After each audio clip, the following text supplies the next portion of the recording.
What up brothers, it's Clipper King returning. Welcome back to my channel for another new review.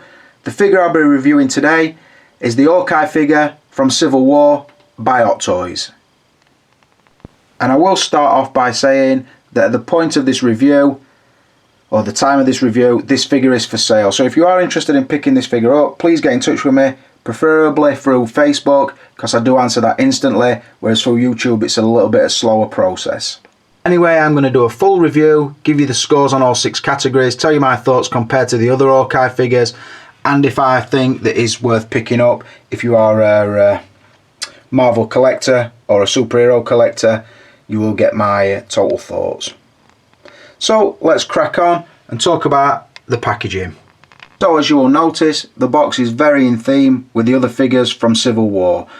I've only seen the battling version of Captain America from the Civil War line, but the box is very similar. It's got that sort of splash artwork with the other characters in it as well. The half-white box with sort of the titles in the middle, and then the character's name at the bottom with the company logos and moving masterpiece. Looks like the each volume of Civil War, the comic, it looks very similar to that. I do like the artwork in general, it really does pop. As you see as well, front and centre, you get Hawkeye in sort of a firing pose, which looks good. Then up here we have War Machine, Captain America down here, and then as we start the box rotating, as it comes round, you see we've got Iron Man here, and then as we move round, you've got Scarlet Witch, Black Panther, Winter Soldier, Vision, as it comes round again, Ant-Man, then up here you see Falcon, and then back round to the front. So the artwork is really eye-catching. Although the quality of the card is very standard, the clam trays inside are very standard, so it is really the artwork that stands out. If artwork is normally outstanding, I would normally bump it up a point to the standard slipcover box, which would normally get a 3, but like I said, because I do like the artwork, I am going to give the packaging a 4 and a possible 5. Moving on to the facial likeness. As you can see, the figure does come with shades, and I do like the look of the shades. But I think to get a full appreciation of how good the sculpt and paintwork is, I think we really need to remove the shades. But I did want to show it does look cool with them. And now looking at him without the shades, you see it's a very accurate, very nicely done portrait. I saw the first version of Hawkeye from the original Avengers, or Avengers Assemble, whatever you want to call it. I also saw the version from the Age of Ultron, and now this one from Civil War, and I think they made quite a big leap from the first one to the second. From the second one to this is a little bit more subtle, although it is a definite improvement. The paintwork looks a little bit more HD, shall we say.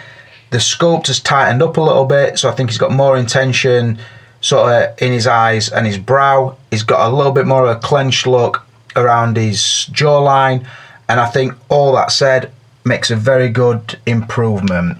I think face sculpt wise this would be the best. Again, I can't show you all 3 versions together because I don't have them, but I just think we all know that Hot Toys are making improvements as they move on, and that has been the case with this one. Like I said, I can't remember seeing the other 2 and thinking fucking hell, that is really good, where with this one I do. The paintwork around the stubble on the upper lip and the point of the chin is subtle, yet you can see it. The eyes have got depth. The hair sculpt is unbelievable. It's really fine strands, very intricate. As you can see, the different strands and the different spikes and so on and so forth. Just looks very well done. So yeah, to score it, it would be an easy 5 out of 5. I don't think it'll surprise you me telling you any of those. I think it does look good with the shades, like I said, but I think to get the full appreciation of the accuracy, I prefer it without. Moving on to outfit, and as you can see, I've now got the figure rotating on the turntable. Got him in an archery style pose, and then as we move in and have a look, you see he's using the arrow. He's holding the Ant-Man focus. So quite a nice look, very nice action pose. So I did that so we can have a good look around the suit. I did my unboxing and said that this version, more so than the first and second, looks closer to how I remember the character in the comics. Now, obviously they still kept it real world, so he don't wear a mask as such, he just wears the shades. But the reason I said it is because of the sort of purple paneling down the middle and then sort of blue purple down the arms. It goes back to the original theme for me. I'll probably cut a picture in there just to prove what I'm trying to say.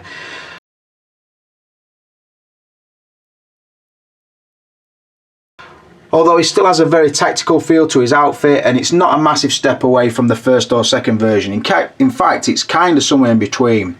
The first version, if you remember rightly, was sleeveless. The second version had quite a long tail coat, if I remember. Both were nice and represented the film they came from really well. This is my preferred one. The only thing I don't like is the uncovered arm looks a little bit unsightly sometimes. But let's talk about the outfit that is there and not the bit of the outfit that's missing yet. So as we move down to the bottom, you see it has a two-piece boot. So it is a shin section and a foot, which is on a ball joint, so it does move well. Sometimes you position the foot and it pushes the shin section into an awkward looking piece. The double straps here and then the knife sheath is detached when you get the figure, so it's just a matter of popping the foot off, sliding the straps on and then placing the knife inside. But the sculpt work on the boot and the sort of weathered look that's painted on does look very nice. The buckles and everything are fake obviously, but it does give a nice look, and again very accurate as I remember from Civil War.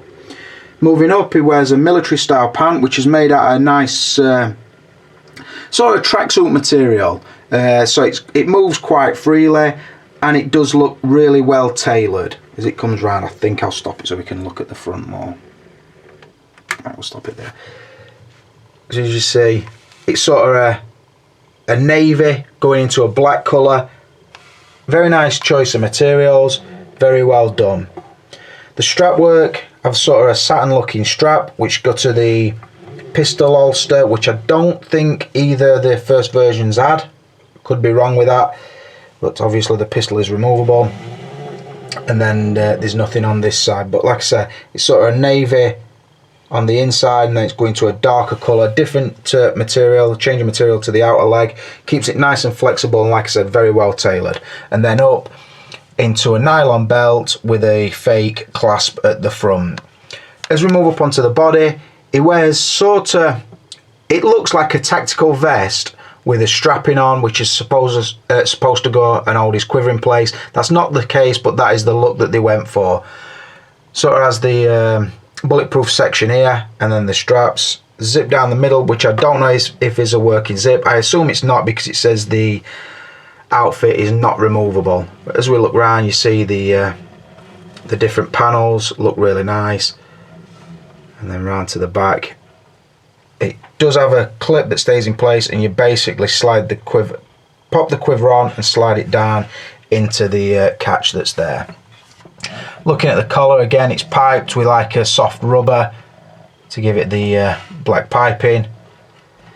The left hand, although the straps are sculpted onto the hand, this bit is sort of like a nylon and it does have buckles in. It is movable, which is nice because when you position it you can pull it down over the wrist, and the arrows just fell out of his hand, over the wrist so you don't see the wrist peg. The other sleeve is completely covered. Again, it's like a mixture of the purple and navy into the black with the straps and everything. That goes right down to his wrist, and then he has a full gloved hand on this side. So I do like the look in general. I think it's really nice. It represents the film really well. Yeah, very well done. Does look very good. Would be most to my taste of the Hawkeyes. That's the point I'd like to make more than anything. The downside to it is, and this is not really to do with the figure, it's because how it represents the film. Obviously one of his sleeves, or one of his arms is uncovered, like this one. So you see this joint, which is not the best joint. Also, it doesn't articulate that well and is a little bit unsightly. I wish there would have been a way that they could have put an arm on like Thor has, probably a slimmer version. We've seen rubberized arms on the likes of Gamora and so on and so forth, Thor like I mentioned. So I think it's, I don't know, I think we're at a point in Hot Toys game where they could put an arm on there that has no joints. Obviously, as long as it doesn't crack like the Storm Tyson does. So I think that would have been a better idea than this, because not only does it not articulate really that well, it also has a little bit of paint rub because the joint is so tight. And because of how the upper arm is sculpted, there's no upper bicep rotation. So, like, if that's his bicep and his arm in that position, it's not... The anatomy here, it's totally wrong, because if you think about it, that part of the arm should be rotated, so the bicep then would be on the inner part of the arm. So, like I say, and I will say, when it's even by his side, it looks a little bit awkward. So I'm not loving that arm, although I think they've gone for it because it is the cleanest joint they could have put on. But I would have gone for a seamless arm, personally. But anyway, another plus point, the quiver goes on better than the first version did. I remember that being a little bit of a pain in arse. This one isn't, just drops into place very naturally. The strap, like I said, on his boot is easy to put on, and then the knife does slide into it. There's also a small T-bar knife in there, I think, but I don't want to pull that out left-handed. So yeah, really nice look. I do like it. So it is to my taste. It's really well done. So for that reason, I'm going to give the outfit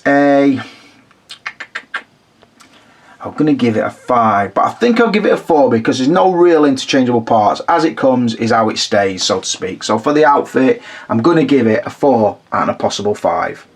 Moving on to articulation. I'll show you the pose first. See, off the floor. You don't even need to know which way he's firing to know he's going to be accurate. That's one of his little traits, isn't it? Again, got the Ant-Man on the arrow. Focus. Thank you. Voice activated focus on this camera. Camera knows not to fucking disobey. So yeah, got him looking away. Rotation through his body. One knee up nice and tight and one kicking back. And then obviously I've got him in the archery style pose, similar to the last position. So let's talk the articulation. It's pretty much standard true type articulation. So we're talking ball joint at the ankle. So no restriction there because the boot is split. Double bend knee will go really nice and tight, like so. Rotation at the upper thigh. Good pelvis articulation. Slight rotation through the waist, although restricted because of how the suit lies. Slight crunch through the middle, although I'm not demonstrating that at the moment, but there is some. Up through the shoulders. The shoulders don't move as freely as you would think. And then obviously down through this elbow, single bend elbow, because they wanted to keep it as aesthetic as possible. Like I've said in the last category, I don't know, I think they could have done something better. The neck joint is very tight. It articulates at the upper ball joint, the top of the neck, and sometimes it leaves quite an unsightly seam between neck and head.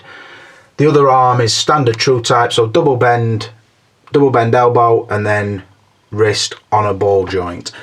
So, like I said, aside from the neck articulation, which is not great, the arm on the left arm, which is also not great, but like I say, I understand why they did it. The articulation is all there. Like I said, slight restriction through the midsection because of the suit. But to give it a score, I don't give it a perfect 5, I'll give it a 4 and a possible 5. Like I said, I just wish they would have gone for a seamless arm there because it would have looked good even when the arm is straight, which this doesn't really. So, moving on to extras. I'll show you the pose first. He does bring the sort of the flat bow when he converts it into sort of a bow staff, which is a nice addition. Really impressed by that. And it actually does look like the bow's been folded up, although it is a solid piece, but the sculpt and paint is really good on it. So I've got him in sort of bow staff stance, gone back with the shades on and put the quiver back on his back. So, very nice. Like I said in the unboxing, good array of extras on this, although it doesn't score highly. I'll explain why in a minute, but I really do like the look of it. So, like I said, just show it. And we'll talk through, show you everything it brings. Right, so starting from the top, obviously it brings the shades. You can have those displayed on or off. Either looks good, I prefer off in all honesty. It has the quiver on the back, which has 16 arrows total, although I've only put 8 in. The other 8 are in there, well 7 in there, and then 1 there to show you the Ant-Man arrow. So that's a nice touch. As I said, the bow staff style bow, which I think is a really good addition, like I've just said. The standard bow that obviously has the string on it and will be poses nicely with the arrows, get a good stance. The grip looks very good. The tactical style bow that he uses, very good. Like I said, the arrow, interchangeable arrowheads, so you get a selection in there which basically look like stainless steel vibrators, although you can pick out one that's going to do you miss its most fucking arm. Probably that one that looks like a fucking claw. You can really rip her up with that bastard. Jokes aside, but a good collection of those. Like I said, the standout one for me is the inclusion of the Ant-Man one. The pistol, which obviously the clip does go in and it will cock, so I can push that forward, and obviously it has the holster on his left leg. The tactical sort of throwing style knife which goes into the sheath sort of down his leg, if I can demonstrate that. Slides in, looks nice. That comes detached, like I said, but it's really easy to put on. Collection of hands, so I've got the bow holding hand on, got one of the sort of the relaxed left hand cradling the bow staff, and then down here we have a relaxed right hand, the knife holding right hand, and then varied sort of string holding hands. All well sculpted and painted, and obviously very similar to the ones that we've already seen, but do work well with a string, I will say. That one's for holding the pistol. Spare set of wrist pegs and the instruction manual. So like I said, a good collection gives you very good pose options, but when I work it out into my new way of scoring the accessories, it basically comes down to this: a point for the stand, a point for the weapons, and a point for the hands. So the fact that there's no interchangeable parts for the clothing, I can't give it a point for that. There's no spare portrait, I can't give it a point for that. I very nearly did because it had the glasses, but then I thought a full point for a pair of shades, is it worth it? Probably not. And obviously I could have combined that with the quiver and given it a 4, but I'm not. I'm going to give it a 3 and a possible 5 for extras and accessories. Rolling straight into value, like I've showed, it does bring a nice selection of stuff and it gives you pose options, a lot of variety.